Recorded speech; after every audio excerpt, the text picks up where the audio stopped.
Ouais, d'accord, on enlève le truc et puis...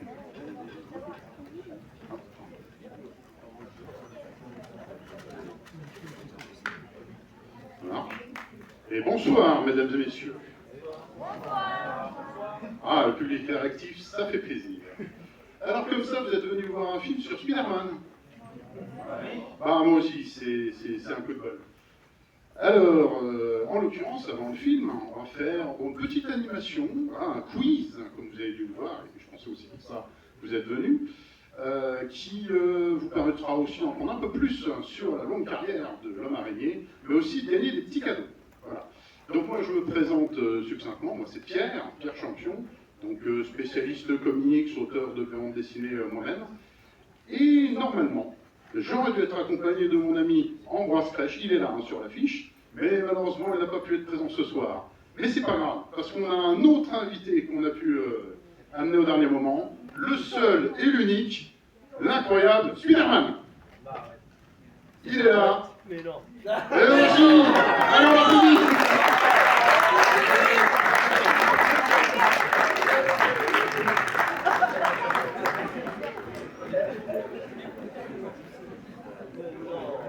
Et voici ton micro, Spider-Man. Merci. Bonsoir. Alors, on n'a pas pu avoir Ambroise, est-ce que tu sais où il est? Il est toujours en retard. Ah oui. Et il m'a dit si tu pars maintenant, tu y seras avant moi. D'accord, Bon, très bien. Donc il n'est pas chez lui. Non, Il n'est pas non plus sous ce costume. Il est en route, il arrivera pendant le film. D'accord, très bien. Bon, même si c'était lui sous le costume, on garderait l'identité secrète, évidemment. Évidemment. Alors, pour le quiz. Alors d'habitude, au cinéma, on vous dit d'éteindre le téléphone portable, mais là, ça va être utile pour le quiz. Donc, on va en régie pour changer l'écran pour démarrer le quiz. Et en attendant, je vous laisse sortir l'objet du crime. Alors, vous sortez le téléphone portable, et puis on va vous expliquer un peu comment ça fonctionne. Vous allez voir, une fois lancé, c'est très intuitif. Alors, On va laisser Spider-Man dire quelques mots. on est parti sur un quiz qui parle de choses assez anciennes, ce qui a fait un quiz assez difficile. Et donc, pour faciliter un peu la tâche, surtout pour les plus jeunes, parfois vous aurez l'indice de la réponse dans les images, mais pas toujours, et il peut y avoir des pièges.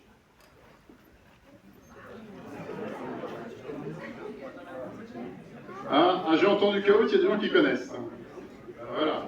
Alors, donc la technique, avec votre téléphone portable. Donc soit vous scannez le petit QR code, vous êtes amené directement à la bonne page, soit vous allez sur internet www.kahoot.it, le petit code PIN, vous renseignez votre nom, soit votre vrai nom, soit un nom de super-héros, soit ce que vous voulez. Et comme ça, on aura tous nos participants. On va attendre que tout le monde se soit inscrit.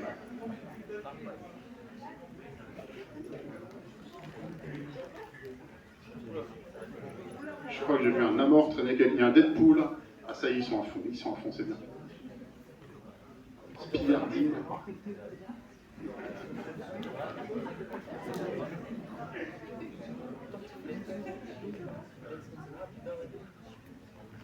Bon, on a même un Daredevil. Tout le monde, mais est-ce qu'il y a des gens de chez DC? Ah non, on mélange pas DC et Marvel. Hein. Si je vois un seul Batman, il est viré du quiz.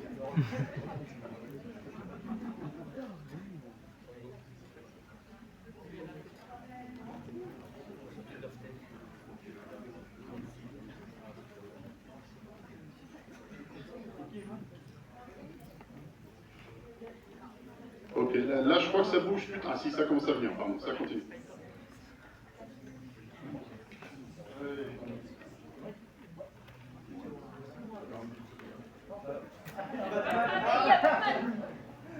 Qui a fait ça? Qui a fait ça? Attention.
Ah, il y a un Go Back Home, je crois que c'est le titre du prochain film.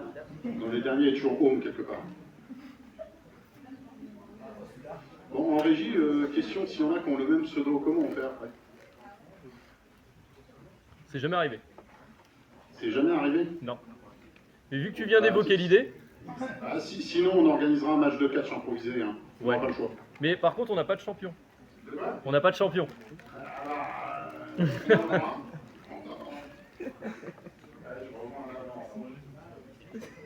Alors ça bouge plus trop là. Est-ce que c'est bon pour tout le monde? Oui. Oui. Ah, maintenant il fait le... Donc c'est bon pour tout le monde. Ok. Alors. Donc avant de démarrer, petite explication, comment ça va se dérouler. Vous allez avoir tout simplement une question. Voilà, une question qui va s'afficher. Ensuite, vous avez les 4 réponses qui vont s'afficher à l'écran. Et sur votre téléphone, vous allez avoir des petits cadres de couleurs. Donc c'est chaque question sera un cadre de couleurs avec une forme que vous allez retrouver sur votre téléphone. Et c'est ça qui vous permet de jouer. Vous sélectionnez la bonne réponse. Ensuite, ça va être enregistré. Vous avez un compte à rebours de 20 secondes pour répondre. Après, voilà, le classement s'affichera. Et donc, pour chaque question, voilà, on se donnera des petites anecdotes sur la carrière de Spider-Man. Voilà, on s'est dit qu'il fallait peut-être mélanger les deux plutôt que de faire juste une conférence et ensuite un quiz. On fait un peu bien. Alors, encore des gens, visiblement, quand même, là, qui rentrent. On va attendre encore un peu.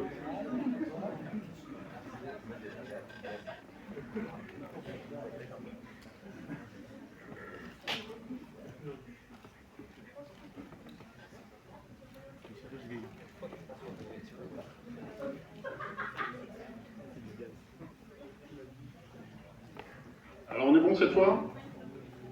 Sûr? On démarre, hein, sinon. Attention. On démarre? Allez, énergie, première question.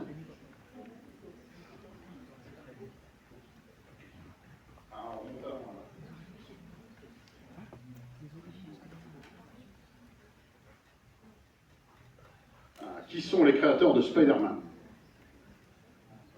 Et vous retrouvez la même chose sur vos téléphones. Les mêmes couleurs. Et le compte à rebours sur la gauche.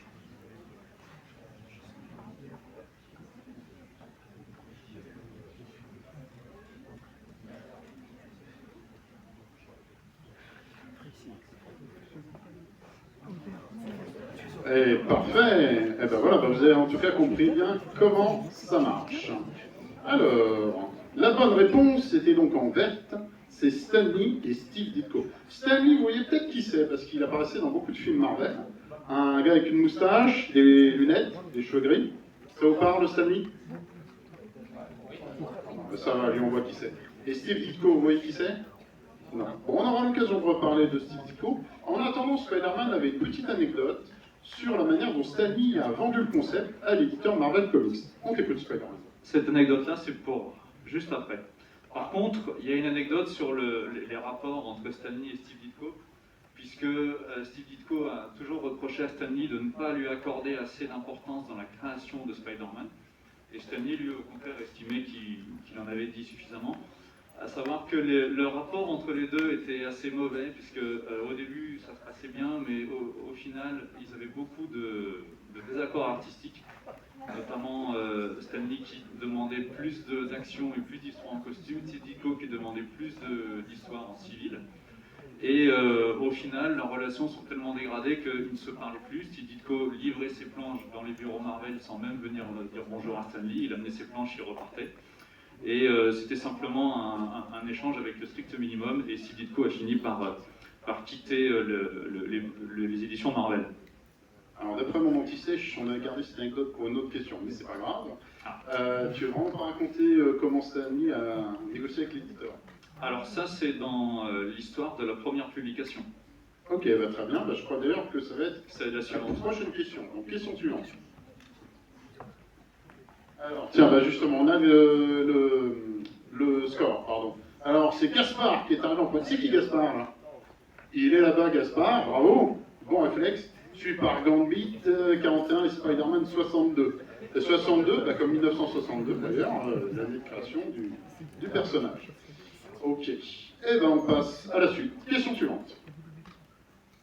Voilà. Quel est le nom du premier magazine dans lequel Spider-Man fait sa première apparition?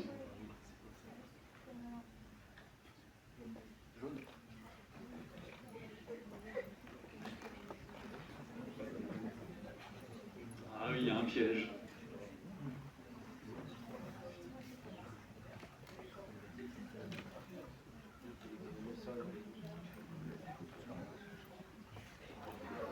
Ok, ok. Eh bien, effectivement, la réponse c'était Amazing Fantasy 15. Alors, eh ben, le second là, c'est quoi? Les gens ont voté pour le vert, The Spectacular Spider-Man. Non, effectivement, c'est une série qui est arrivée bien après. Donc, bah, on laisse Spider-Man nous raconter l'anecdote. Effectivement, tu as raison, c'était là-dessus qu'il fallait donner l'anecdote avec l'éditeur. Oui, l'histoire avec Amazing Fantasy. Donc Stan Lee, qui à l'époque était scénariste, mais n'était pas encore le big boss de Marvel, il vient voir son rédacteur en chef et lui dit: j'ai un nouveau projet, une idée, un nouveau type de héros. Et il lui dit: c'est un homme araignée, donc il a des pouvoirs d'araignée, mais c'est un adolescent, il a aussi ses problèmes d'adolescent, des histoires avec ses petites amies, avec ses amis, beaucoup d'histoires du quotidien. Et là, le rédacteur en chef lui dit: ah, écoute, ça marchera jamais ton truc, parce que d'abord, tout le monde déteste les araignées. Alors je ne sais pas si vous êtes d'accord là-dessus, mais d'abord il lui a dit ça. Il lui a dit, si c'est un adolescent, ça ne peut être que le sidekick du héros et non pas le héros principal. Et il dit, en fin de compte, s'il y a des problèmes d'adolescent, et il dit là, tout ce que tu me décris, c'est une parodie. Et donc il lui dit, dis-moi que tu plaisantes et on reste amis. Et alors Stanley lui a proposé un deal. Il lui dit, écoutez, il y a le magazine Amazing Fantasy, c'est le dernier numéro qui va sortir, puisque comme il ne se vend pas, vous allez l'arrêter. Donc je vous propose d'essayer de placer Spider-Man dans ce dernier numéro d'Amazing Fantasy. Si ça ne marche pas, vous n'avez rien à perdre. Et puis si ça marche, eh bien tant mieux. Donc le rédacteur en chef lui a dit d'accord. Et en fin de compte, ce numéro d'Amazing Fantasy, avec une couverture dessinée au départ par Jack Kirby, qui s'est simplement occupé de la couverture avec Spider-Man dessus. Vous savez, c'est celui où il porte quelqu'un dans ses bras, transporté... comme on voit un peu sur le côté. Là. Voilà. Et donc ce numéro, ça a été la meilleure vente de l'année, Amazing Fantasy. Et donc le rédacteur en chef est revenu voir Stan Lee et il lui dit: écoute, ça a été une super vente, donc tu te souviens de ton personnage de Spider-Man qu'on adorait tous les deux? Eh bien, on va lui faire sa propre série. Et la série Amazing Spider-Man est sortie juste après. Stan Lee raconte ça d'ailleurs dans une interview vidéo. Alors il y a plusieurs témoignages de ça, mais il raconte ça dans une interview vidéo où il termine en disant: ne laissez pas un idiot vous empêcher de mener votre projet à bien ou quelque chose comme ça. Ok, les scores. Ah, c'est Gambit 41 qui prend le dessus. On retrouve aussi Nemo qu'on avait la dernière fois, et Gaspard, qui nous avait impressionné au premier coup, est un peu descendu. Mais t'en fais pas, Gaspard, tu auras ta revanche. Ok, question suivante. Alors, dans les comics, comment Peter Parker, ou Spider-Man, lance-t-il de la toile?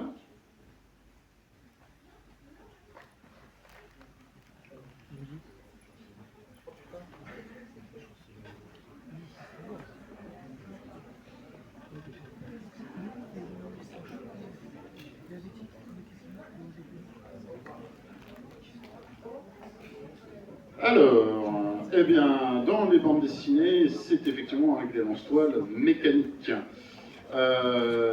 Donc, c'est en fait la seule fois où c'était avec des super pouvoirs. Au départ, c'était dans les films du début des années 2000. Ils ont intégré très vite le concept dans les BD, mais c'est pas resté longtemps. Et donc, à la base, effectivement, c'est un gadget. Moi, j'aime bien l'idée qu'il y ait des gadgets, parce qu'il faut savoir que dans la bande dessinée, on en avait plusieurs. Il avait notamment une ceinture qu'il avait sur son costume. Il y avait donc des recharges pour ses lance-toiles. Ouais, on voit en partie les lance-toiles là, avec des petites cartouches, avec son liquide qui va lui permettre de lancer les toiles. Donc il avait des recharges. Comme il prenait des photos, il avait aussi son appareil photo. Il avait même un spider signal, voilà, qui projetait son visage, ce qui lui permettait de se repérer dans le noir et d'effrayer les criminels. et il avait des araignées espions. Il lançait la petite araignée sur un méchant, une voiture, peu importe, et il pouvait après les retrouver grâce à un gadget qui localisait les lance-doigts. Et finalement, au moment dans la BD, ils ont dit qu'il allait pouvoir détecter le signal de son araignée espion grâce à son sens d'araignée. Voilà. Donc dans les films, je trouve que c'est dommage, ce sont des choses qui négligent, donc c'était important de rappeler qu'il y avait quand même pas mal de gadgets à l'époque. Alors, je voudrais quand même intervenir, parce que c'est vrai que le fait qu'il ait lui-même développé la toile d'araignée, ça fait de Peter Parker un mec génial, avec une intelligence supérieure et tout ça. Par contre, de là à dire que cette version-là, c'est quand même vachement pratique quand t'as pas à te préoccuper d'avoir de la tôle ou pas. Et quand tu me dis que tu préfères la version où il a ses lance-toiles, bon, ça se voit que c'est pas toi qui te balance du haut des immeubles avec le risque d'avoir ou pas suffisamment de toile. Donc, je serais un peu plus partagé sur la question. Tout à fait. De toute façon, si on a témoignage d'un expert, je ne peux pas contredire. Ok, alors les scores. Alors, Gaspard voulait sa revanche, mais Gambit reste en tête. Alors, on a Namor, le prince des mers, pour ceux qui connaissent, qui rattrape un peu, donc c'est pas mal. Question suivante. Alors, qui est la toute première petite amie de Peter Parker, toujours dans les comics? Un peu plus dur celle-là quand même. Tu m'avais pas dit que tu ressortais les dossiers comme ça.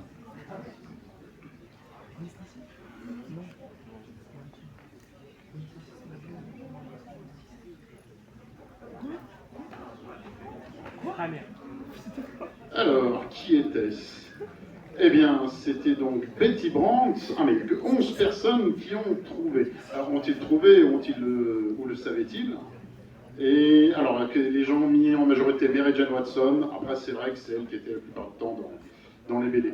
Alors moi, je trouve que Betty Brandt, c'est quand même un personnage qui est un peu oublié dans les bandes dessinées. Le fait est que dans beaucoup d'adaptations, Peter Parker est très timide. En vrai, dans les BD, ça va. C'est Betty Brandt, au bout de 2 numéros, il l'invite déjà à sortir. Et j'ai pas pu m'empêcher de sélectionner l'image des bandes dessinées comme ça, où il avait donc à la fois Betty Brandt et Liz Allen, donc qui était une de ses camarades de classe. En gros, dans l'histoire, il leur avait plus ou moins donné rendez-vous en même temps, un peu maladroitement. Mais comme là, il est occupé à se faire casser la gueule par des super méchants, bah, il n'honore pas ses rendez-vous. Et donc nous avons ces deux demoiselles qui sont en train de se disputer, en disant non, mais moi j'ai rendez-vous avec lui, tu rigoles. Elles sont presque en train de se battre pour lui. Elles se rendent chez lui, et donc là on voit à gauche, en vérité, la toute première apparition de Mary Jane dans les bandes dessinées, où au départ c'est un personnage un peu mystérieux, et Betty et Liz s'imaginent une vie de playboy que vivrait Peter Parker. En vrai, dans les bandes dessinées, ce qui est intéressant, c'est que Spider-Man, justement, lui pourrait un peu la vie, l'empêche d'aller à ses rendez-vous. Donc je pense qu'effectivement, il faut quand même qu'il soit un peu séduisant, qu'il soit un peu beau gosse ou un peu séducteur, parce que comment il fait pour rater ses rendez-vous avec les filles s'il n'en a pas? Donc dans les bandes dessinées, il est beaucoup moins timide que dans les films. Alors surtout dans les premières où il est même assez cynique d'ailleurs. Il est moins lisse que ce que c'est devenu après. Et d'ailleurs, par rapport à Betty Brandt, elle apparaît dans les films No Way Home, etc. Sauf que c'est une lycéenne qui a d'ailleurs une allure totalement différente. On y reviendra peut-être plus tard. Mais elle a le même nom, mais c'est pas du tout le même personnage en fin de compte. C'est ça. La version la plus proche, mais qui n'a pas d'histoire avec Peter Parker, c'est dans les films de Sam Raimi des années 2000. C'est la secrétaire du Daily Bugle. Voilà, donc avec John Jameson, et c'est la secrétaire. On la voit dans ces films. Ok, bah les scores. Ah, là, voilà, bah c'est Deadpool qui nous a tous mystifiés et qui dépasse tout le monde. Ok, question suivante. Alors, qui est Ned Leeds dans les comics?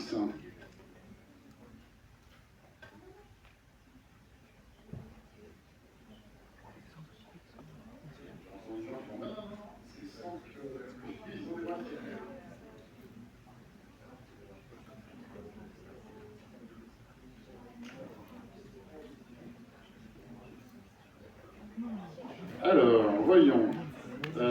Alors, les gens ont voté en majorité donc, pour le meilleur ami de Peter Parker, ensuite un scientifique au laboratoire Horizon, mais la vraie réponse, donc, c'était un journaliste du Daily Bugle. Bon, je pense que c'est peut-être, soit les gens connaissent, soit c'est avec les indices derrière, avec, bon, notamment on voit Betty Brant sur les images, pour ceux qui la reconnaissent. Alors, c'est vrai que dans les films, avec Tom Holland, son meilleur ami s'appelle Ned. Mais en vrai, il ressemble au meilleur ami de Miles Morales. C'est pour ça que j'ai mis, c'est un piège. Hein. C'est-à-dire que dans les comics Ultimate Spider-Man, donc on a Miles Morales qui devient le nouveau Spider-Man, son meilleur ami c'est un asiatique qui est un peu costaud et qui est fan de Lego. Voilà. Et alors dans les films avec Tom Holland, il a exactement le même physique, les mêmes caractéristiques, la même passion, tout ça. C'est le même, sauf que ils l'ont appelé Ned. D'ailleurs c'est pour ça qu'ils sortent avec Betty dans Far From Home, puisque justement Ned Lee, journaliste du Bugle, finalement va être un rival dans les bandes dessinées en amour avec Peter Parker et lui ravir le cœur de Betty Brant. D'ailleurs, dans le film No Way Home, Ned se demande si avec les multivers, il y a plusieurs Ned. Et d'ailleurs, on a donc une partie de la réponse ici. Tout à fait. Également, il lui confirme, à Spider-Man Tom Holland, il lui confirme qu'il ne deviendra jamais un super vilain, parce que dans les bandes dessinées, à un moment, Ned a été le super bouffon. Mais ça sera une histoire un peu longue à raconter, donc on va voir les scores. Il y avait une autre anecdote, non HP programmable qui n'est pas installé, oui bon, c'est des aléas du direct. Donc c'est Gambit 41 qui rattrape. Deadpool est toujours il est toujours en haut. Namor, et on a perdu Gaspard. Mais c'est pas grave, il va prendre sa revanche. Question suivante. Quel méchant a été créé par J. Jonah Jameson, le patron du Daily Bugle?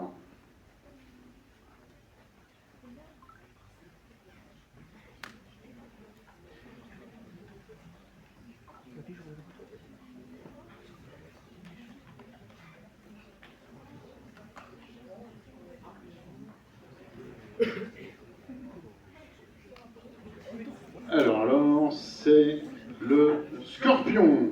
Voilà, et puis d'ailleurs, si on regarde sur la bulle à gauche, on voit qu'il parle d'un scorpion, donc effectivement, c'est ce personnage-là. Le Scorpion qui, visiblement, va apparaître dans ce film Spider-Man Brand New Day.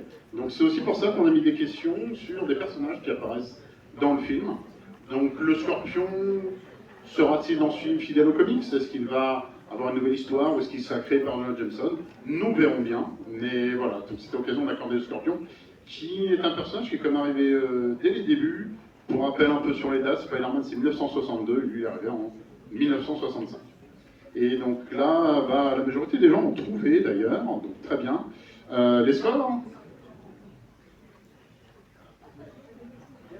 Gambit reste en... Il reste. Alors question subsidiaire, vous savez qui c'est Gambit? Non, qui? Vas-y. Qui c'est qui? Vas-y. C'est un X-Men, exactement. Donc Gambit, un personnage tout à fait des X-Men.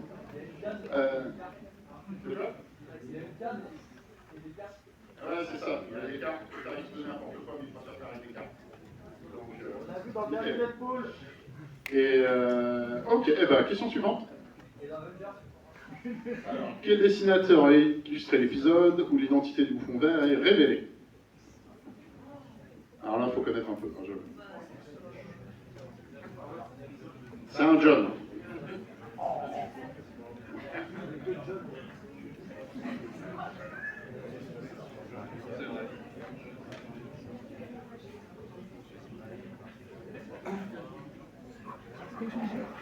Et bravo! Et la majorité à trouver, c'est John Romita. Alors, effectivement, Stan Lee et Steve Ditko ont créé ensemble le personnage de Spider-Man. Alors, la légende, après c'est toujours des oui-dire, des propos rapportés bien sûr, dit que dans un premier temps, Stan Lee avait confié le design à Jack Kirby, qui était son dessinateur phare, qui avait fait avec lui donc les X-Men justement, les 4 Fantastiques, les Vengeurs, enfin... Alors moi je suis un vieux, je dis encore les Vengeurs, vous m'excuserez, mais dans les BD c'est traduit les Vengeurs et pas les Avengers. Et apparemment, Jack Kirby, qui aime faire des personnages en couleur, musclés, puissants, avait fait un personnage un peu trop athlétique pour Stan Lee, qui voulait un personnage plus étrange, plus bizarre. Steve Ditko, lui, c'est un auteur plus personnel, et c'est ce style qu'il lui a donné. Comme comme Ambroise, pardon, Spider-Man, nous l'avait dit il y a quelques instants, finalement les deux se sont un peu fâchés, toujours d'après les propos rapportés par les auteurs, hein, qui rapportent toujours un peu ce qu'ils veulent. Une partie du conflit tournait entre autres sur un aspect créatif, c'est quelle était l'identité du Bouffon Vert. C'est-à-dire que dans le bande dessinée, il y a presque 2 ans de publication où le Bouffon Vert était un méchant mystère. On ne savait pas quelle était son identité. Donc Stan Lee était pour développer l'idée qu'il s'agissait d'un proche, ou d'une approche de Peter Parker, et que ça n'impacte plus personnellement. Et Steve Ditko voulait que ce soit un méchant surprise. Donc finalement, parmi d'autres raisons bien sûr, quand ils se sont séparés, quand l'équipe créative a arrêté de travailler ensemble, et que John Romita est venu travailler sur la série, donc il y a un dessinateur qui était connu aussi pour l'histoire un peu plus glamour, et donc c'est lui qui a introduit et qui a vraiment dessiné pour la première fois Mary Jane. Donc quand John Romita est arrivé, Stan Lee en a profité, il s'est dit ok, on arrive à la question du Bouffon Vert, et donc là le Bouffon Vert a été révélé être Norman Osborn, le père de Harry Osborn, le meilleur ami de Peter Parker. Et donc pour l'anecdote, tous les noms des autres John sont tous des noms d'artistes. John Romita Jr., qui est effectivement le fils de John Romita, qui a repris la série Spider-Man à un moment. John Byrne est surtout connu pour les X-Men, justement. Et John Buscema, il a fait Les Vengeurs, il a fait Le Surfeur d'Argent, il a fait, voilà, il fait beaucoup de choses. Conan. Et il a fait du Conan, tout à fait. Les scores? Gambit, il se laisse pas faire, hein. Ça ne rigole pas. Et Gaspard, il a repris du poil de la bête, il rattrape. Namor, allez, on a toujours un peu la même tête de liste. Question suivante. Qui a tué Gwen Stacy dans les comics?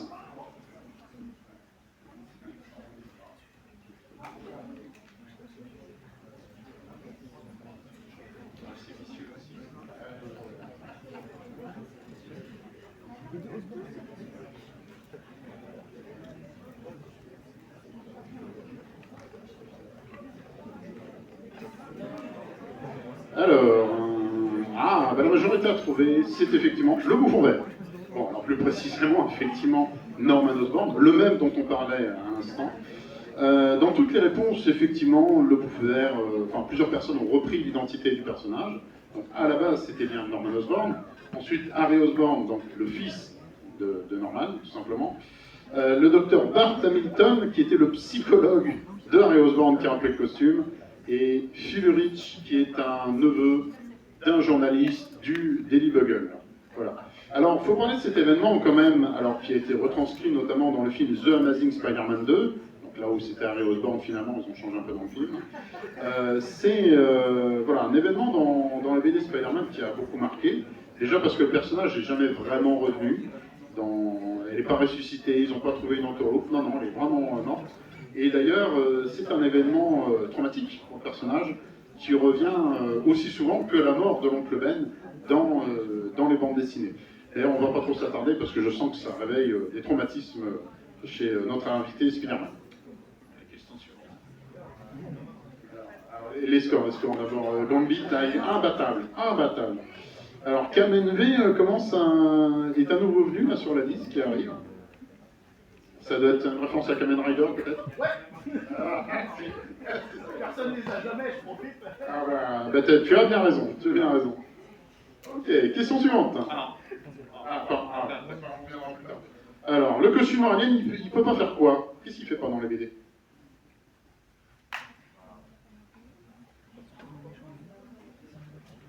C'est vicieux aussi.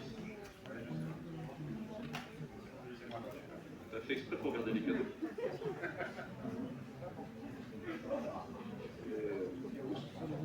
Non, on verra. Alors, c'était vicieux. Alors, la majorité des personnes ont mis, c'est quoi, c'est le rond là, fournir de la toile à l'infini. Ensuite, les gens pensent se déplacer tout seul, et changer de forme. Mais non, c'était rendre Spider-Man méchant. Alors, pour la petite anecdote, effectivement, dans les bandes dessinées, alors le costume noir, Peter Parker l'a récupéré sur une planète extraterrestre lors d'un gros crossover, rassemblant les X-Men, je fais l'effort, hein, les Avengers et Spider-Man lui-même. Et c'est un costume extraterrestre qu'il trouve et qui se moule sur lui directement. C'est comme une espèce de gelée dégueulasse, voilà, qui lui saute dessus et qui prend un peu la forme qu'il veut. Donc ça lui apporte différents avantages, parce qu'il peut se changer instantanément, voilà, il se cache dans un coin, et grâce, comme il disait dans la BD, à un ordre mental, le costume devient un costume civil, et il peut se changer plus rapidement. Le costume lui fournit également de la toile à l'infini, puisqu'il a des séances toiles. Moi, c'est l'élément que j'aimais bien dans la BD, c'est qu'il devait tout le temps les recharger, ça lui coûtait cher, vous pouvez tomber à court de toile. Là, le costume fournissait la toile elle-même. Et quand on dit il se déplace tout seul, quand il rentre chez lui, il n'a pas besoin d'enlever le costume s'enlève tout seul, va se poser sur une chaise. Je me souviens d'un épisode d'ailleurs où Peter était blessé au bras, grâce à son sens d'araignée, il sentait un méchant qui allait arriver, et il faisait sortir Mary Jane très vite de chez lui. Et le méchant fonce par la fenêtre, Peter se cache le visage, et là on voit le costume qui fond sur lui, qui saute et qui l'enveloppe. Mais dans les bandes dessinées à l'origine, à aucun moment ça ne l'a rendu méchant. Éventuellement, le costume prenait un peu possession de lui quand il dormait pour l'emmener en balade. Donc il y avait des insomnies, des problèmes comme ça. Mais ça ne le rendait jamais méchant. Finalement, comme il s'interroge, il va aller voir ses amis, les 4 Fantastiques, donc qui ont été au cinéma d'ailleurs il n'y a pas si longtemps. Et donc là, Red Richard, le chef des Fantastiques et la Torche Humaine, lui apprennent que le costume n'est pas juste un costume, mais est un costume extraterrestre sur un être vivant qui veut se lier à lui. Donc Peter Parker, qui n'a pas envie d'être marié à un costume extraterrestre qu'il ne connaît pas, et dont il n'avait rien entendu et dont il n'a pas apporté son consentement, décide de s'en débarrasser. Mais en fait, le costume n'a jamais vraiment rendu méchant. Par la suite, effectivement, l'idée sera réutilisée, mais ça sera objet d'une autre question. T'as l'air fasciné quand tu parles du costume noir. Bah oui, écoute, tout à l'heure tu disais que c'était bien pratique les lensoiles organiques, mais moi qui n'aime pas faire ma lessive et puis acheter des fringues, un costume qui change de forme, c'est quand même vachement pratique. Je trouve que les gens minimisent le fait qu'un extraterrestre veut le fusionner sans forcément te demander ton avis. Enfin, il y a quelque chose d'un peu malsain. Tout à fait. Et justement, c'était ça la subtilité dans les BD, et c'est dans le dessin animé de 94 qu'ils ont exploité pour la première fois l'idée que ça leur rendait méchant, et après dans toutes les adaptations, ils ont suivi cette idée-là. Ce que je trouve à la fois, bon, pas mauvais en soi, mais un peu dommage, parce que dans la BD, c'était un peu plus subtil, et dans les films et dans les adaptations, c'est juste comme c'est noir, ça rend méchant. Ça le rend plus caractériel, presque comme il est dans les premières histoires de Sid Ditko. Je dis bien presque, mais un peu plus caractériel. Et le costume noir, pour l'anecdote, il est apparu dans l'histoire Secret Wars, les guerres secrètes, et il a été à la base inventé par un fan, racheté par un artiste de Marvel, et puis réutilisé depuis avec le succès qu'on connaît. Dans les films de Sam Raimi, il est différent, c'est la même version du costume classique, mais en gris-noir, mais sinon c'est un costume vraiment noir avec l'araignée blanche au centre. J'avoue que c'était ça qui m'avait déçu dans ce film, parce qu'au fond, du costume noir, c'est... De toute façon, il ne change pas de forme, il faut qu'il l'enfile. Ça ne lui fournit pas de toile, il ne se déplace pas tout seul, ou à peine. Et c'est juste ça le rend méchant. Donc en fait, pour moi, ça n'avait rien à voir avec la BD. C'est un point qui avait déçu les fans, c'est vrai. Les scores ? Et ben voilà. Emma et Marine qui savaient que le costume noir ne le rendait pas méchant, ou alors qu'ils l'ont deviné, je ne sais pas. D'accord. Namor, elle est toujours. Gambit 41 qui pour l'instant est indétrônable. Et question suivante. Qui a créé le personnage de Venom? Alors c'est un nom d'un artiste qu'on attend.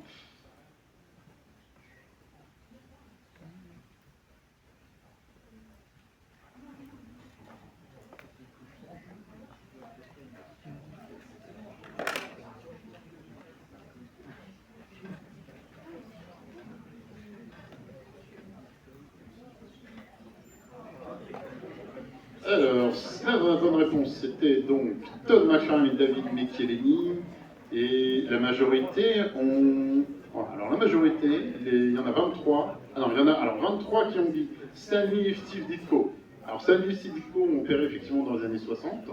Comme on vous a dit, en plus, il a été remplacé après par John Romita. Et effectivement, Venom est arrivé bien après, dans fin des années 80.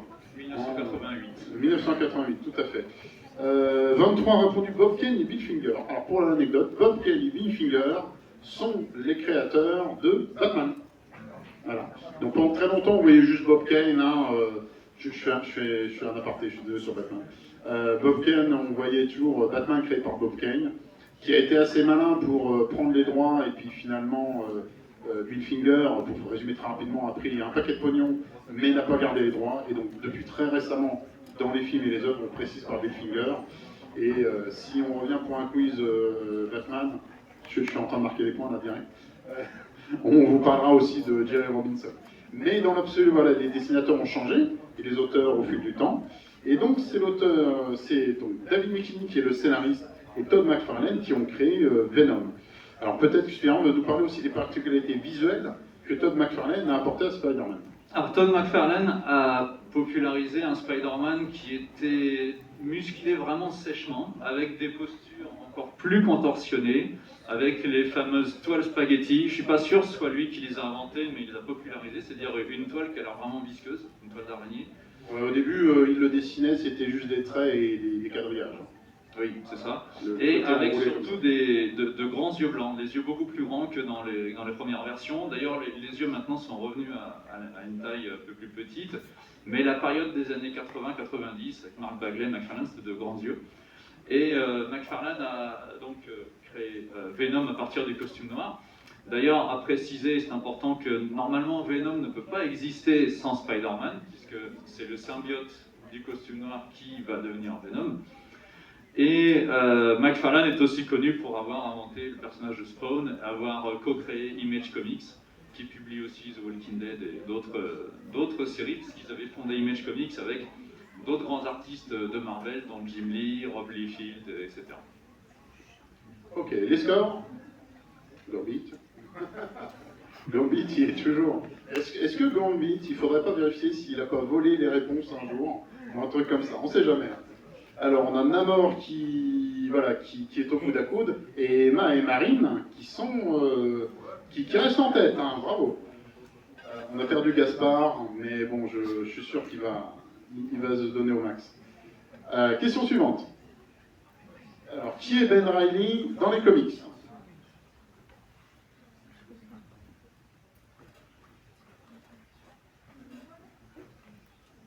Alors, qui est Ben Reilly dans les comics?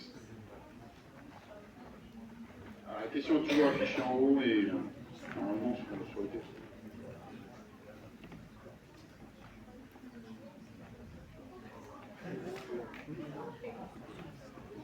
Oh, elle est balèze, hein. Là, la majorité le voit, c'est le clone de Peter Parker. Alors, on reste un peu dans l'actualité, là, puisqu'il y a une série, effectivement, qui est sortie sur Amazon, Spider Noir, et dedans, il l'appelle Ben Reilly. Alors que dans les comics, le Spider-Man noir, donc des années 40, s'appelle bien Peter Parker.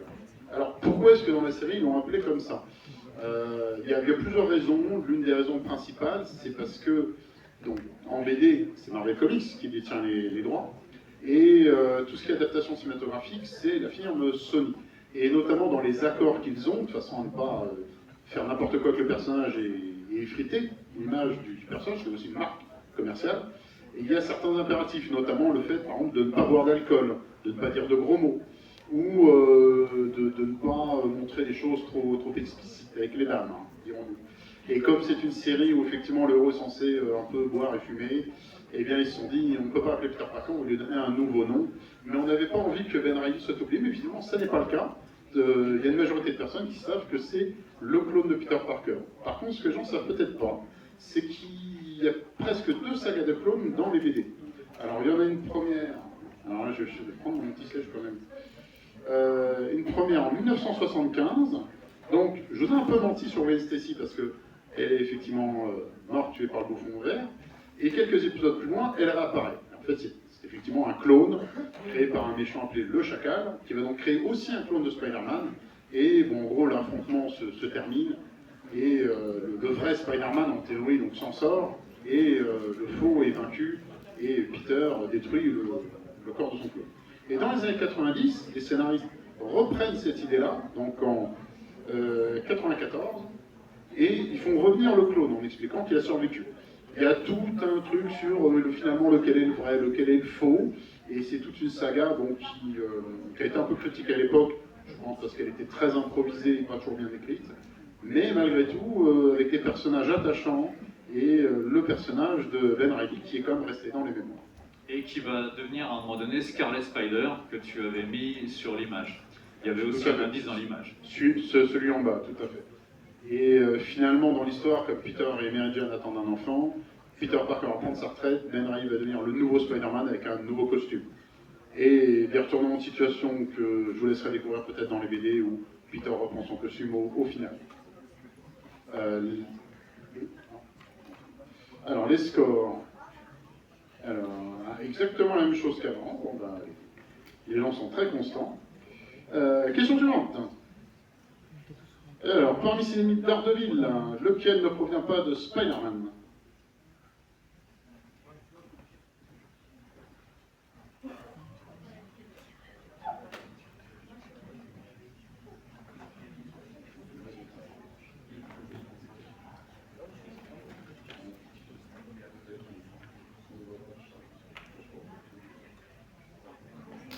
Alors, le tireur, tout à fait.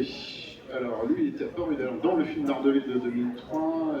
Je crois que même qu'il est dans la série d'Ardeville actuellement. Alors, c'est marrant parce qu'effectivement, Daredevil a volé beaucoup de personnages de Spider-Man. A commencé par le Caïd. Lui, on le voit en blanc là, mais c'est un grand bonhomme costaud. Mysterio, le temps d'une saga.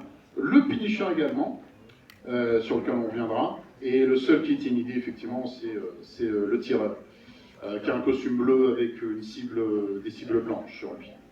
Et là, voilà, les gens trouvent un maximum, donc ils doivent quand même connaître. Les scores? Oh là, attention! Ouh, c'est la guerre! Et ma marines sont montées, et Namor a perdu. Mais Gambit est toujours le premier. Je serais curieux de voir sa collection de BD à lui, elle doit peut-être être plus importante que la mienne, parce que là, pour l'instant, il reste en tête, donc il doit les avoir lus, les bouquins. Alors, question suivante. Alors, dans quel comics apparaît le clan ninja, la main?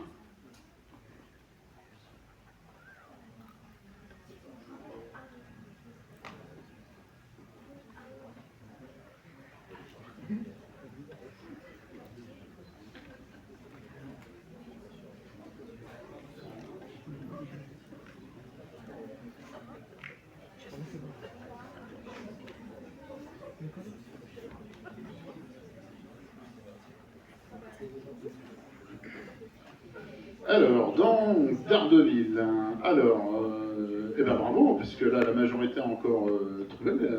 Alors, il y avait un indice derrière, puisqu'on voit Matt Murdock, donc la véritable identité de Daredevil.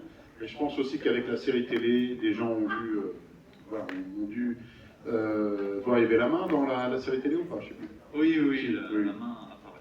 Tout à fait. Et la main, donc, qui est un clan ninja qui visiblement va apparaître aussi dans Brand New Day. Donc voilà, comme ça, c'est pas totalement hors série, on va dans le thème. Dans Brand New Day, ils sont joués par l'équipe de cascadeurs de Jackie Chan. Exactement, ben ça c'est de l'anecdote. Alors, Frank Miller récemment, d'ailleurs, était très heureux, puisque c'est lui qui a créé le clan de la main dans Daredevil, il était donc très heureux qu'ils apparaissent dans le nouveau film Spider-Man, et il a dit récemment que c'était le film le plus Ditko qui ait jamais été fait, celui-ci. On va voir après. Voilà, on verra d'un autre côté. Donc on voit que c'est un univers très partagé où les personnages échangent beaucoup de choses. Alors l'intrus c'était Green Arrow, hein, parce que lui c'est chez DC Comics, c'était foutu. Hein. Les scores? Bon, ça n'a pas bougé. Ok, question suivante. Allez, rigolote celle-là. Alors, cherchez l'intrus. Dans le comics, la tante May n'a pas eu de relation amoureuse avec qui?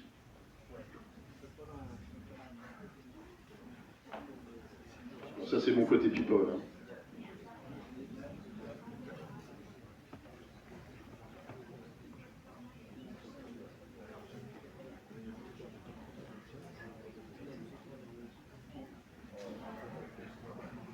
Alors, la majorité, ils ont voté pour Jarvis. Ouais, et alors, la vraie réponse, c'était Norman Osborn.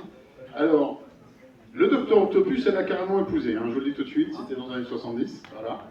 À un moment où il était un peu à la rue, elle l'hébergeait, puis finalement, elle l'a épousé. C'est comme ça dans les comics. C'est même sur une couverture. Le père de Jonah Jameson, c'est beaucoup plus récent, mais c'est vrai. Voilà, elle a épousé le père de Jonah Jameson. Donc officiellement, Peter Parker est le beau-frère de J. Jonah Jameson, le patron du Daily Bugle, officiellement. Voilà. Alors non, malheureusement, pas du tout. Alors Jarvis, moi j'y tenais un peu, enfin c'est pour ça que j'avais envie de mettre cette question, parce que dans les films, Jarvis c'est une intelligence artificielle, c'est pas un être humain. Et on avait tendance, pour le coup, un peu à l'oublier. Alors après, c'est vrai que dans les BD, comme ils sont dans un manoir, les Vengeurs, et que Jarvis, c'est un peu le majordome.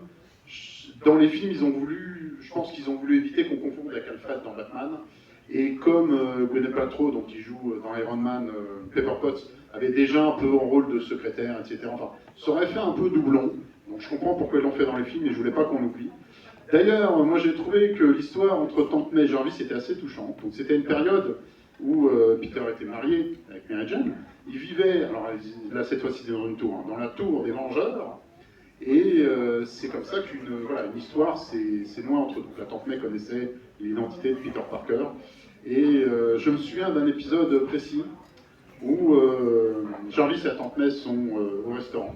Et là, il y a un double clone d'un univers parallèle, qui a l'apparence de l'oncle Ben, qui se pointe. Et là, la Tante May, forcément, elle fait une syncope, elle a peur, etc. Elle dit « Pourquoi c'est mon ancien mari défunt ?» Et là, Jarvis se lève comme un seul homme, comme ça. Il va le voir et lui dit « Toi, tu ne blesseras pas la femme que j'aime. » Donc moi, j'ai pas envie d'oublier, j'ai pas envie qu'on oublie comme Jarvis.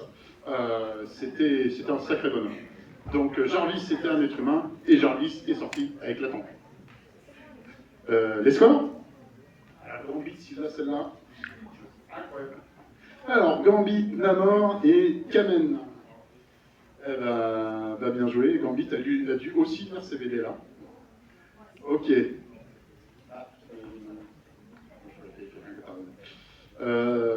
Question suivante. Alors, dans quelle saga Spider-Man dévoile-t-il son identité secrète publiquement?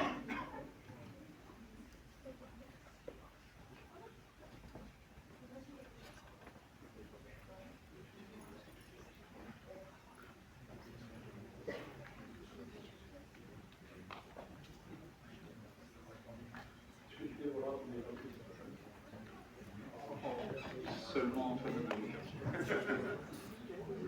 Ok. Tout le monde, la majorité a la bonne réponse. Un peu de choses près quand même. C'est effectivement dans la saga Civil War. Alors Secret War, on l'avait dit, c'est un gros crossover, une grosse baston sur une planète extraterrestre où Peter Parker récupère le fameux costume noir.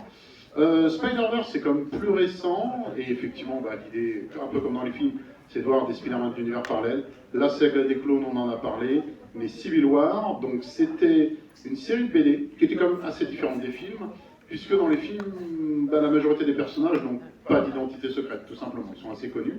Et donc, dans les bandes dessinées, l'histoire commence avec un groupe de super-héros qui fait de la télé-réalité, histoire de se faire bien voir, et qui font un peu n'importe quoi, et qui provoquent la destruction d'un quartier de New York. Finalement, le gouvernement déclare que les super-héros, faut qu'ils arrêtent les âneries, et va leur demander donc de dévoiler leur identité secrète, pas forcément publiquement, mais au moins auprès du gouvernement. Et c'est là que se crée donc deux camps, le clan de Captain America qui dit non, la liberté, on peut vivre, peut y avoir des dangers, etc., mais la liberté est plus importante. Captain America qui dit l'inverse, dit non, mais la liberté c'est bien gentil, mais la sécurité c'est mieux. Et donc il y a un clan, deux camps qui s'affrontent. D'ailleurs, toutes les bandes dessinées de l'univers Marvel, il y avait une mini-série Civil War, mais toutes les BD Marvel de l'époque étaient frappées du sceau de Civil War avec un slogan qui disait « Dans quel camp êtes-vous » Voilà. Êtes-vous pour la liberté? Êtes-vous pour la sécurité? Et ce qui est intéressant, c'est que c'est effectivement la même période où Peter Parker, Mary Jane et la Tante May vivent dans la Tour des Vengeurs, donc sous la houlette de Tony Stark, de Iron Man. Et donc forcément, comme il commençait à devenir un peu son adjoint, son second, son ami, il s'est laissé un peu entraîner là-dedans. Donc au départ, il était dans le camp d'Iron Man. Et c'est sous son influence qu'il se démasque en public et dévoile son identité secrète. Et finalement, avec le temps, il va changer d'avis et rejoindre le camp de Captain America et devenir un fugitif. Et voilà. Donc on retrouve des éléments quand même sur l'identité secrète, des choses comme ça. On y reviendra sur d'autres questions, mais c'était des choses qu'on trouvait aussi dans comment ça s'appelle, Far From Home, où son identité est dévoilée. Les scores? Le score? Ok, donc ça, les trois premiers restent les mêmes. Mais là, Elisa a grimpé. Voilà. Alors Emma et Marine, je ne sais pas ce qu'elles font, mais elles ont perdu leur téléphone ou je ne sais pas quoi, c'est pour ça qu'elles ont descendu. Mais elles sont quand même encore sur le tableau. Question suivante. Alors, avec qui Spider-Man passe l'impact pour que le monde oublie son identité secrète? Vous ne pouvez pas rester comme ça, quand même.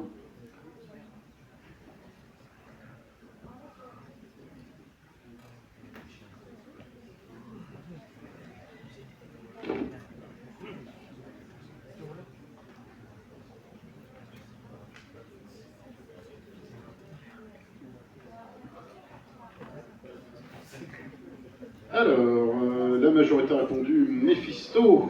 Ah, pas mal. Alors, on ne voyait pas tant d'indices sur les images, donc je pense que les gens devaient savoir. Alors, c'est une saga effectivement qui s'appelait One More Day, qui était un peu controversée, qui effectivement se passe après Civil War. Comme son identité est dévoilée à Peter Parker, et qu'ils sont des fugitifs, des hors-la-loi, qui sont contre la loi de recensement des super-héros, Peter, la tante May et Mary Jane sont en cavale, et c'est le Caïd, justement, lui-même, qui va commanditer l'assassinat des proches de Peter Parker. La tante May se fait tirer dessus, et au fond du gouffre, n'ayant aucune solution, Peter va passer un pacte avec Mephisto, qui lui dit « Moi, je vais ressusciter ta tante May, t'inquiète. Par contre, en échange, je vais ressusciter ta tante May, je vais faire en sorte que tout le monde oublie ton identité secrète, et en échange, je veux annuler ton mariage. » Voilà. Donc c'est comme ça, dans aussi, ils ont rétroactivement annulé le mariage de Peter et Mary Jane. C'était une décision éditoriale qui traînait depuis longtemps chez Marvel, parce qu'ils regrettaient qu'ils soient mariés. Et comme l'un des fondamentaux de Spider-Man, c'était justement de galérer un peu avec les femmes, ou d'en avoir plusieurs, ou deux, rater les rendez-vous, etc. Ils voulaient revenir à ça. Malgré tout, c'est quelque chose qui a quand même un peu déçu les fans, parce que c'était un peu artificiel. Moi, j'en fais partie de ceux qui ont trouvé que c'était dommage. Et voilà, donc comme effectivement, dans No Way Home, il y avait la thématique de l'identité secrète, et des gens qui allaient l'oublier, eh bien, il était intéressant de revenir un peu sur les comics. Alors, si on rentre un peu dans les détails, mais je peux vraiment faire très court, donc Mephisto va donc remonter le temps, empêcher leur mariage. Les événements vont plus ou moins avoir lieu de la même manière, sauf que Peter et Mary Jane ne sont pas mariés, et au lieu que ce soit Mephisto qui fasse son identité secrète, c'est Doctor Strange, et donc c'est pour ça que dans No Way Home, c'est Doctor Strange. Enfin voilà, comme quoi c'était un peu le bazar cette saga, et qui n'a rien à envier en termes de complexité et de polémique à la saga du clone.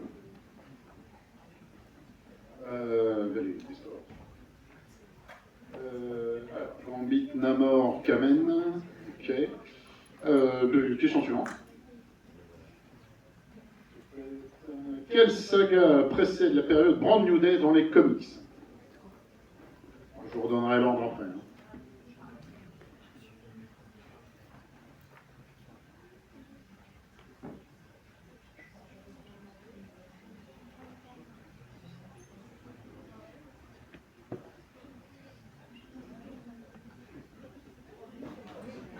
Eh ben, bien joué, la majorité a sélectionné donc pour One More Day. On passe surtout pas au score tout de suite parce que je vais nous remettre dans l'ordre. Effectivement, c'est des sagas qui se sont suivies, donc là c'est plutôt fin des années 2000.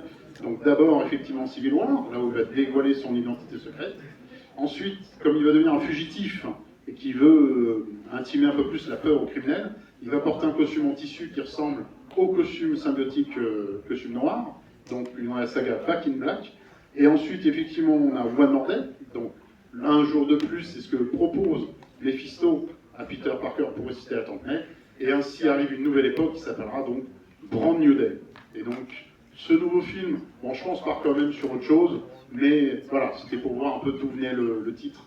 On a One More Day, il y a un jour de plus pour que la tante May survive. Et maintenant que Mephisto a changé la vie de Peter Parker, c'est une nouvelle ère, A Brand New Day, donc qui s'annonce. House of M, c'est une saga des X-Men, pour l'anecdote. Les scores.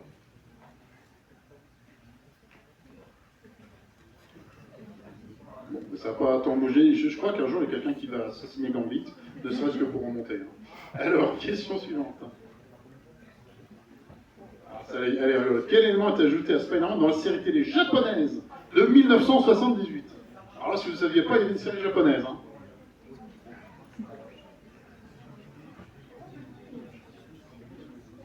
Ah oui, alors...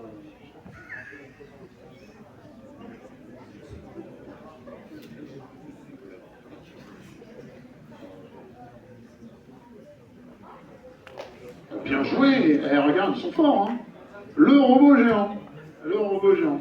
Alors, effectivement, dans les années 70, Stanley a autorisé, Marvel a autorisé, là, j'ai vu une dame là-bas, et elle a levé le poing, genre, j'ai trouvé. Qui a un t-shirt Marvel, comme ça. Et donc, pardon, Stanley et Marvel ont donc autorisé la création d'une série japonaise qui, effectivement, dans le script, à part le costume et les pouvoirs, n'avait rien à voir. Hein. tout se passait au Japon, les méchants c'est des extraterrestres, il tient ses pouvoirs d'un dieu araignée, un truc comme ça. Et effectivement, ils lui ont ajouté, bon on ne voit pas bien sur l'image, mais un robot géant. Alors il faut savoir qu'à l'époque, il y avait déjà effectivement ce qu'on appelait le tokusatsu, les Kamen Rider, tout ça, les Super Sentai. À ce moment-là, voilà, c'était en train de se construire. Et c'est dans Spider-Man que le robot géant est arrivé en premier, et ensuite ça a été intégré par la suite. Alors en Occident, on connaît plus les Power Rangers. Bon, pour faire très simple, les Power Rangers, c'est une version américanisée où ils prennent au montage les scènes de bagarre, et toutes les scènes en civil, ils mettent des acteurs américains. Donc de fait, malheureusement, à l'étranger, alors les plus vieux connaîtront Bioman par exemple, c'est comme ça que c'est arrivé en France, mais maintenant l'exportation des Super Sentai n'est plus autorisée par contrat à l'extérieur, mais seul Power Rangers se fait à travers le monde. Donc c'était à la fois l'occasion de montrer l'influence entre les différentes cultures, puisque les Super Sentai, après tout, c'est des super-héros, donc sont aussi inspirés des héros américains. Spider-Man, une fois devenu un héros japonais, s'est inspiré d'un délire très japonais, pour finalement intégrer un élément qui est revenu dans les séries japonaises, donc le robot géant, et finalement, là, maintenant, qui pour beaucoup de gens est en fait un truc américain dans l'esprit des gens, puisque pour Rangers phagocyte un peu l'image des Super Sentai. Donc voilà, donc c'était pour aussi parler des Super Sentai. Mais la majorité ont trouvé, c'est bien joué. Score? Des scores? Je peux même plus faire de blague en fait, ça change plus. Donc on va passer à la question suivante. Alors, quel est l'acteur interprété Spider-Man le premier? Attention, c'est Bismarck aussi. Est-ce qu'ils vont tomber dans le piège?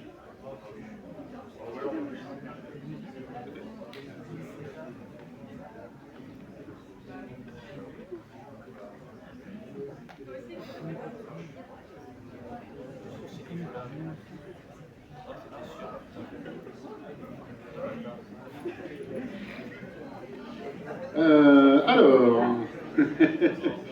effectivement, les gens sont tombés dans le piège en disant Tobey Maguire.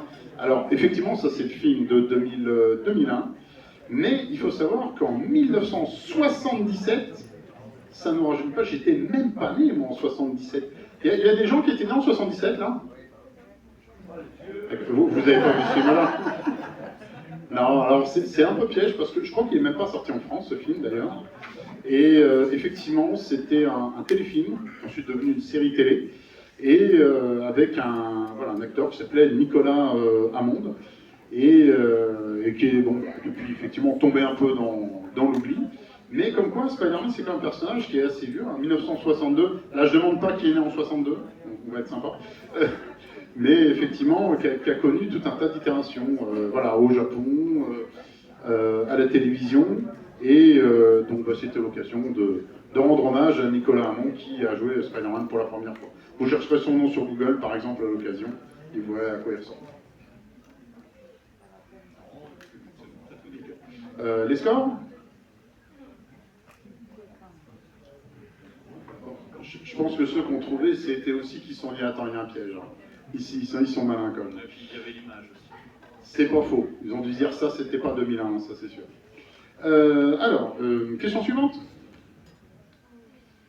Alors, Nicolas Marié, donc c'est un acteur qui fait la voix française de Spider-Noir, dont on a déjà parlé. Il a pressé sa voix à qui? À Spider-Man, dans quel support?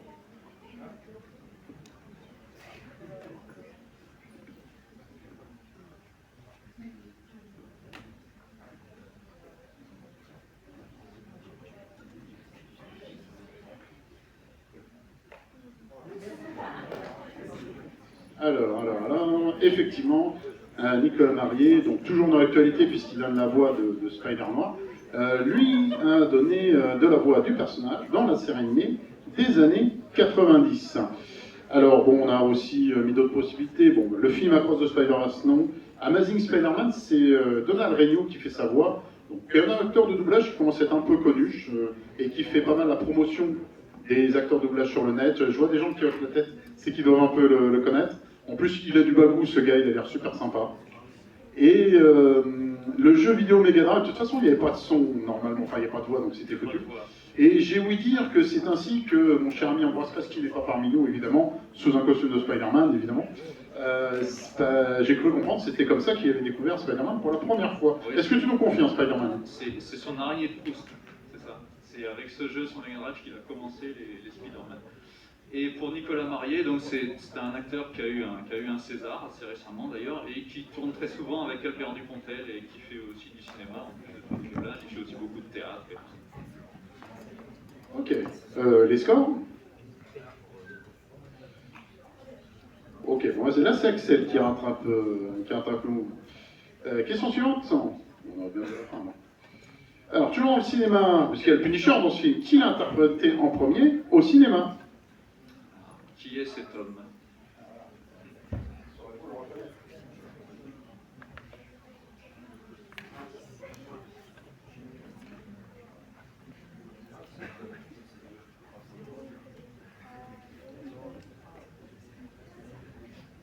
Alors là, c'était chaud. Oh, Dolph Lundgren.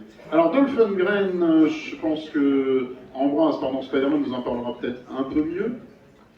Alors Dolph Lundgren, qui est à la base est un vice-champion d'Europe de karaté Kyokushikai, donc un type déjà assez massif, qui s'est fait connaître dans Rocky IV, où il fait Drago, le méchant, si vous avez vu Rocky IV, qui a joué aussi, qui a fait le méchant en face de Van Damme dans Universal Soldier, qui a joué dans le premier film Les Maîtres de l'Univers. Il y a un film récent, mais il y en a un plus ancien. Voilà, Musclor, il joue Musclor dans le premier film, et donc c'est lui qui a joué le Punisher le premier. Un des rares films où il est brun d'ailleurs, parce que d'habitude il est blanc. Voilà. Ok, les scores? Bon, là on arrive bientôt à la fin, on d'abord plus le côté cinéma, et comme le Punisher va apparaître dans ce film, c'était l'occasion aussi d'en parler. Punisher qui est maintenant joué par John Bernthal, qui est d'ailleurs un des personnages principaux de Walking Dead, enfin dans les premières saisons en tout cas. Non? Ok. Très bien. Question suivante. Michael Keaton, donc l'acteur qui est le vautour dans Spider-Man Homecoming, mais il est célèbre pour quel autre rôle? Bon, ça, je crois qu'elle est facile quand même.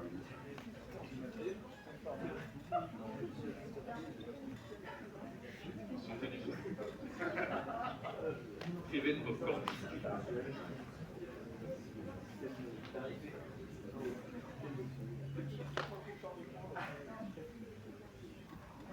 Ok, bon bah je pense que le charisme et la célébrité de Michael Keaton l'ont emporté. Effectivement, c'était le Batman de 1989, donc dans les films de Tim Burton, et de 92 dans Batman le défi, Batman Returns en anglais, qui a refait une apparition d'ailleurs dans le film The Flash, qui est très décrié, mais que moi j'aime bien, voilà, il faut le dire. Oui, il est pas si mal. Et alors Michael Keaton, quand même, que j'ai vu aussi dans d'autres films. Alors bon, dans le comic, moi j'ai trouvé très bien, je trouve que c'est un très bon acteur. Il avait joué dans le film Le Fondateur, donc sur McDonald's. Et rappelle-moi le film que tu m'as montré il n'y a pas longtemps avec lui. Et il a joué dans le film Nox, où il fait Nox, un tueur ouais, à gages. super. Et il a surtout été connu pour Beetlejuice, où il a repris le rôle récemment d'ailleurs. C'est ça.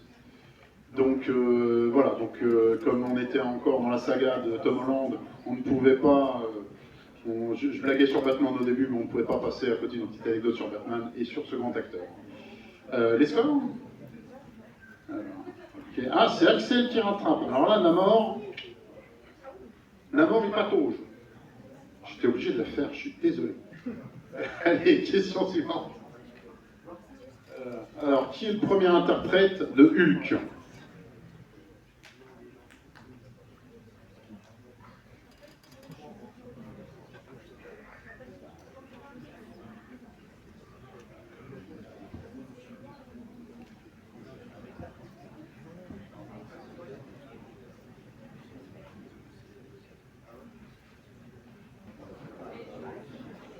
Alors, Lou Ferrigno, exactement.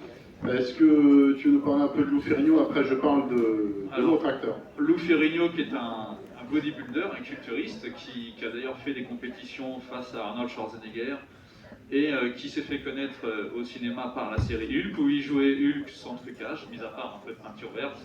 Il se laissait pousser les sourcils aussi, pour l'occasion.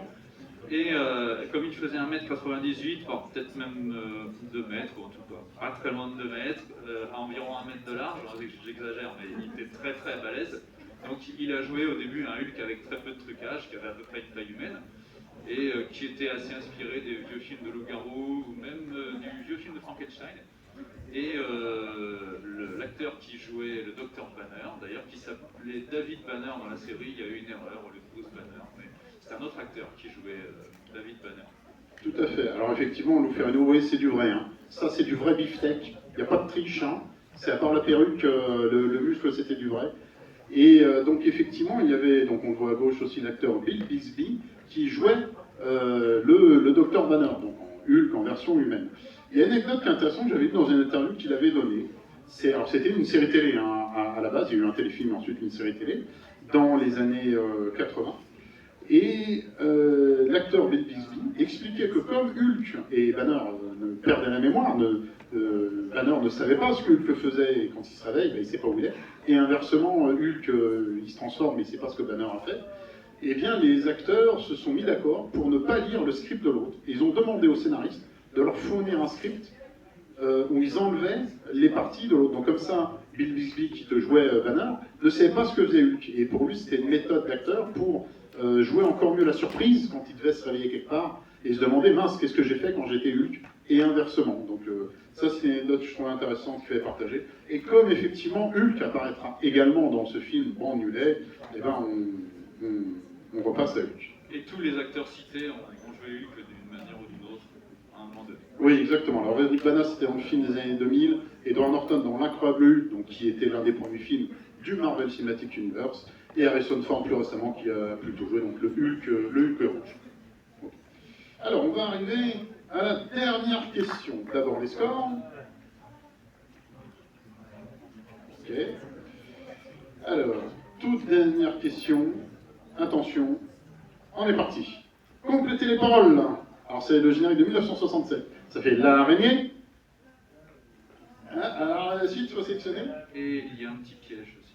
Ah, bah oui. Pas drôle sinon. Est-ce que finalement, regarde le rouge qui était là aussi.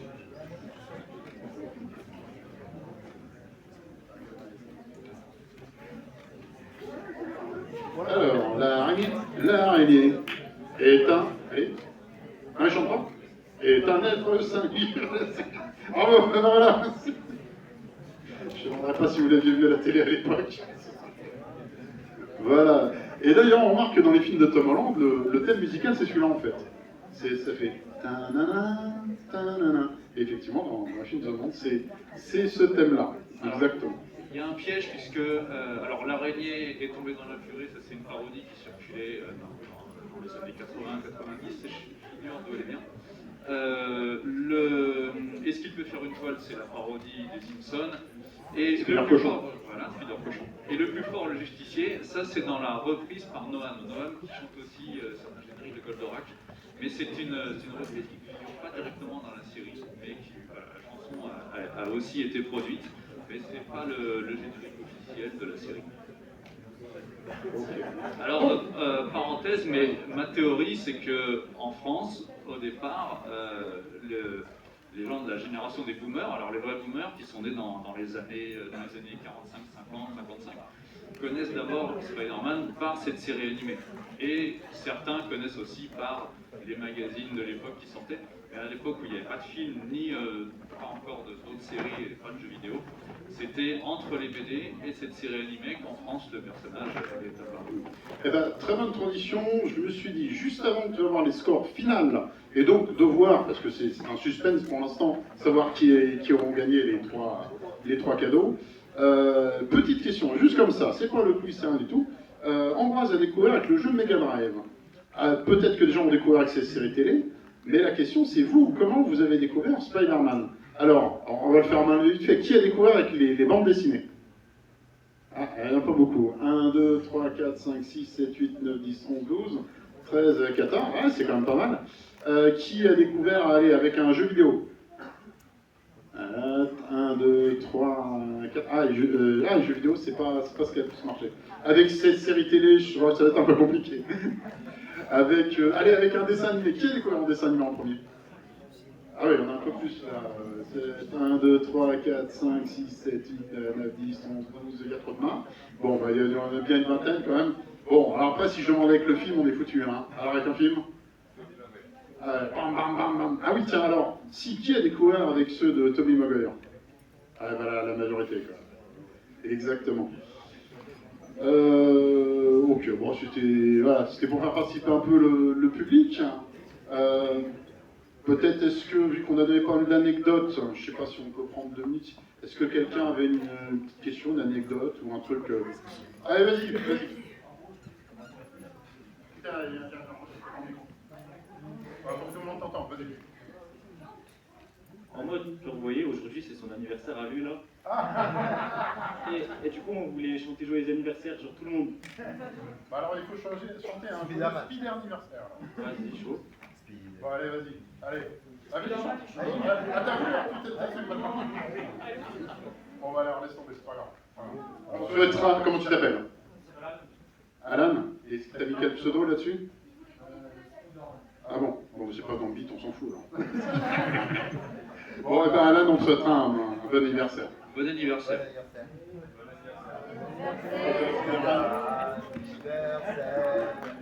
Allez, vas-y, là, prends mon photo. Bon, pour le plaisir.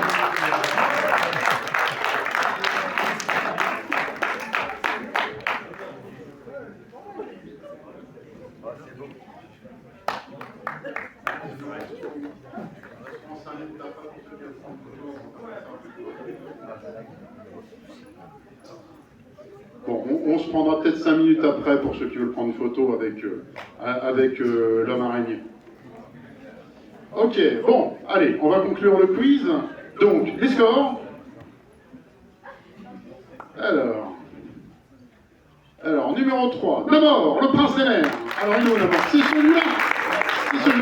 Il est payé ou pas? C'est un travail d'équipe, c'est bien. Le travail d'équipe, c'est bien. Ok, numéro 2, Axel. C'est qui Axel? Ok, ce monsieur là-bas. Voilà. Et bon, allez, celui qu'on attendait tous. Alors, viens Axel, on peut récupérer les cadeaux. Alors, ensuite, Gambit 41. Voilà.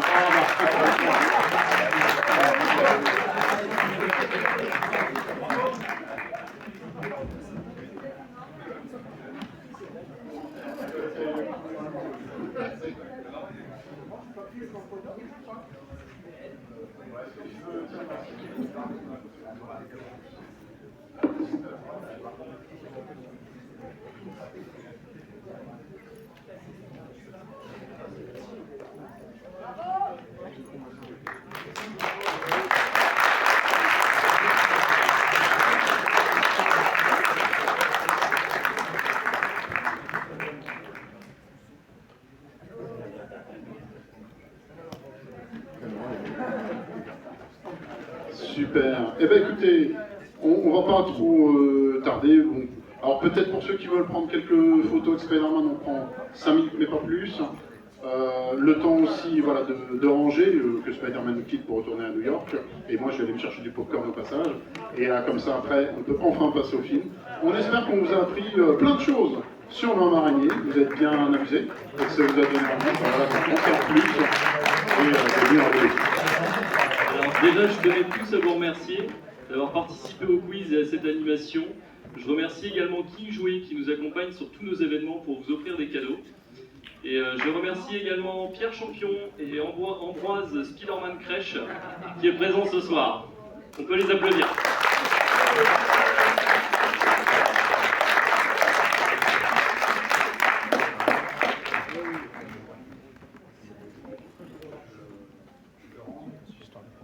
Il y a quelqu'un des enfants, par exemple, qui veulent prendre des photos avec les enfants. Ou les grands enfants, quoi, allez.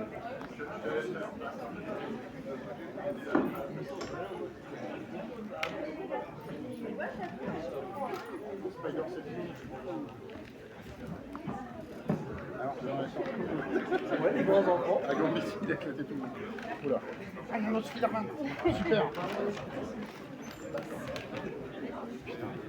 Ils allaient se remettre en colo, t'as vu, le réflexe c'est rangé. Hein.